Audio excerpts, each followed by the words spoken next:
Welcome back, people of Earth. My name is Jax, and today we are doing a Q&A. You guys left questions basically everywhere. Instagram, TikTok, my other YouTube videos. If you have questions that you would like me to answer, comment them down below on this video, and I will answer them in the next one. So I've just picked like a few that I thought were really good that I can kind of elaborate on and talk about and be my opinionated self. So we're going to jump straight into it. And yeah, here we go. First one is, what do I think as a farmer about organic products? So this, for whatever reason, this is like a very contentious topic in sort of rural communities and things like that. Some people absolutely swear by organics. Some refuse to buy them and think it's an absolute scam. So my opinion is, okay, if you want to be an organic farmer, you have to comply with many programs, things, you're not supposed to be using herbicides, pesticides, Roundup, those kinds of things. And you have quite a process in order to be able to claim that you are organic. We are not an organic farm. I don't think I know a single organic farmer. I don't think anyone around us is organic. It's not a thing that happens very often from where I am. However, when I go to the grocery store, in all honesty, I don't tend to buy a lot of organic stuff. If I see like a nice steak or something and it just looks good, I will buy it. Not because it's organic, but because it looks quite good. Typically, I don't find that very often, so that's not a thing I do. Most of the produce and things a lot of the stuff we eat, we grow ourselves. So we don't really have to like worry about where it comes from because we did it ourselves. But when I'm buying products, I don't tend to buy organic stuff. I don't have like a strong opinion whether it's good or bad or particularly important or not. I try and, find sustainable stuff. That's kind of my big thing, is I like stuff that's sustainable and that, in the long term is good. But I don't know. I like, there's some science to organic. There's some science against it. There's good and bad in every situation. This is the same with the GMO food. This is quite controversial, but some GMO food I think is absolutely essential for human life. I mean, a lot of our food has been genetically modified and we've done that ourselves. But I don't know, there is some evidence to say that certain things aren't possibly the best for you. So I don't know. That being said, I haven't gone out of my way to specifically avoid GMO or organic. I just kind of like buy what I like the look of and what I'm interested in eating. So yeah, kind of a hot take though. Interesting question that you asked me that. This one kind of goes off of this. What do you think about the environment? And then also, what do you think about the oil sands in Alberta? So generally, my view on the environment is, if you can be a sustainable human being that leaves the earth better than you found it, why wouldn't you do that? I don't think you have to get all ideological, and I don't even think you need the argument for climate change to be a responsible human being who doesn't litter, who tries to grow things locally, tries to buy things locally, tries to do things locally. I don't understand the weird situation when it comes to climate denying. Okay, like that's just my personal view. I just view, let's leave the earth better than we found it, and let's not even get political. Let's plant trees, let's grow things that's important. Let's not litter. If things are polluting, let's get rid of them. That's my general view on the environment. I really don't like dive super deep into it, and I live my life as sustainably and as locally as possible by leaving the littlest impact on our planet. And that is how I will always live my life. So yeah, I don't really jump into the whole political realm. I just choose to live how I want to live, and I want to try and leave the world a better place. Okay, that might not satisfy you, and you might get super angry and be like, you need to be on the front lines with Greenpeace and saving the whales. Okay, cool. Thank you for your opinion. Thank you. Next. Now, the oil sands. Now, this is going to get me so canceled so quickly in Alberta.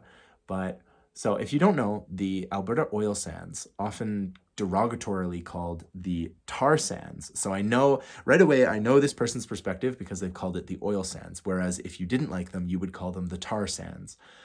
The oil sands is essentially a part of northern Alberta where, as far as I know, there is oil-rich deposits of this type of sand, essentially, that we have figured out how to extract that oil out of the oil sands and make oil from it. And it's one of the largest oil reserves in the world.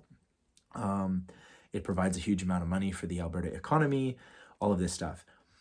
Um, my view on it is that currently oil is a necessary evil, there isn't really much we can do about that at this point. Renewable energy is getting way better. You have electric car companies and all these kinds of stuff that are emerging, but currently we do need oil, which is unfortunate because you look at an oil spill and you see how awful it is. So my opinion on the oil sands is it is really beneficial for Alberta's economy, not so much for our environment, obviously. However, I have been told that apparently the oil sands has one of the highest standards for clean oil production, if you can believe that. And like I've heard it compared to Saudi Arabia and Russia and Venezuela, like other big sources of oil for the planet, and that apparently the North American Canadian oil sands does it more efficiently than anyone else. So I appreciate that, and I realize that like they must have some pretty high standards compared to these countries.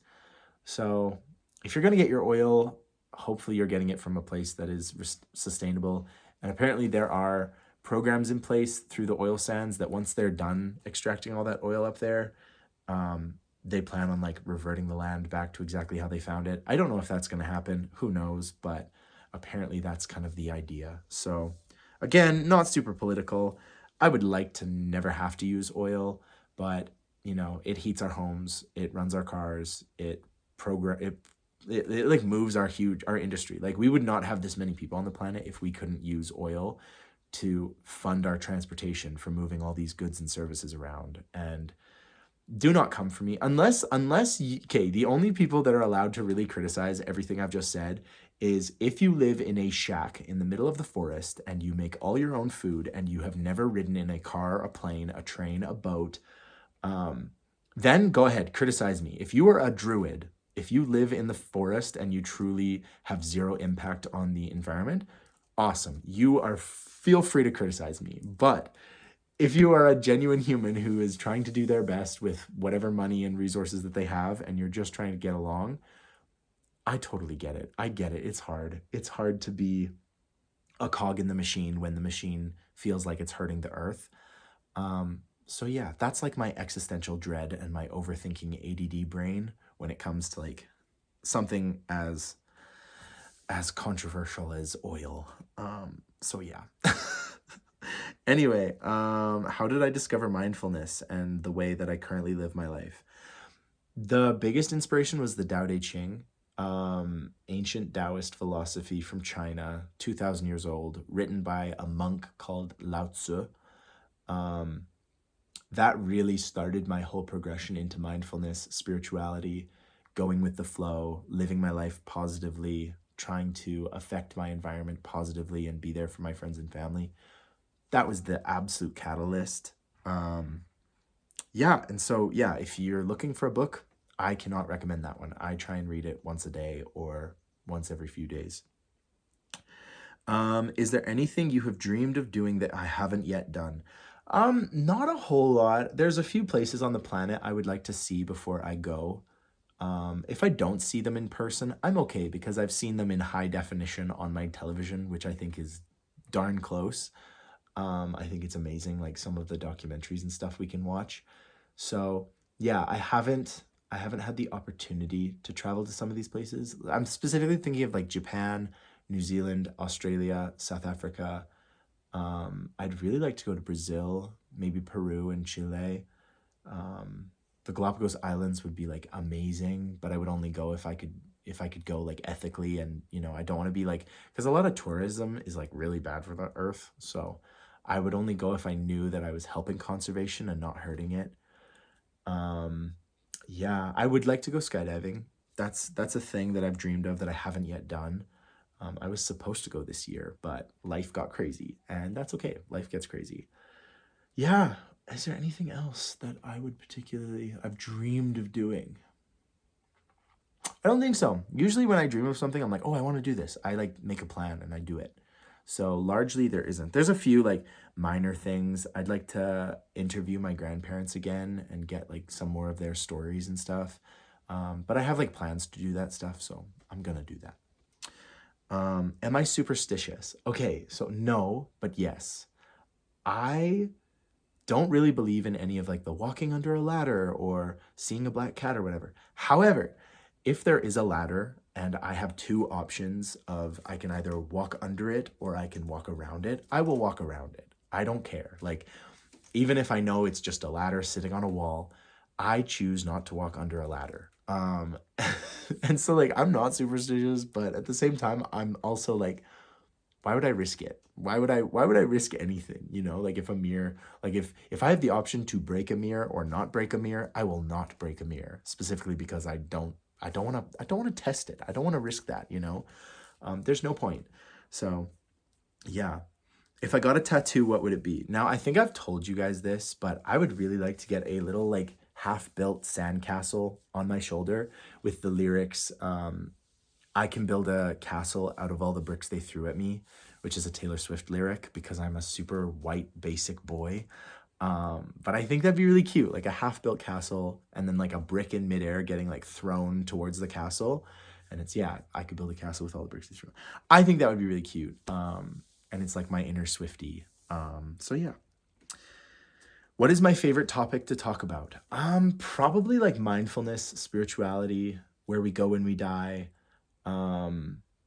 just in general, like philosophy and that kind of stuff. I love talking about that stuff. Do not talk to me about like gossip or what the celebrities are doing or whatever. Just absolutely talk to me about like fate and life and all the crazy stuff. Deep conversations over everything. That is my absolute vibe. So yeah, no, I love it.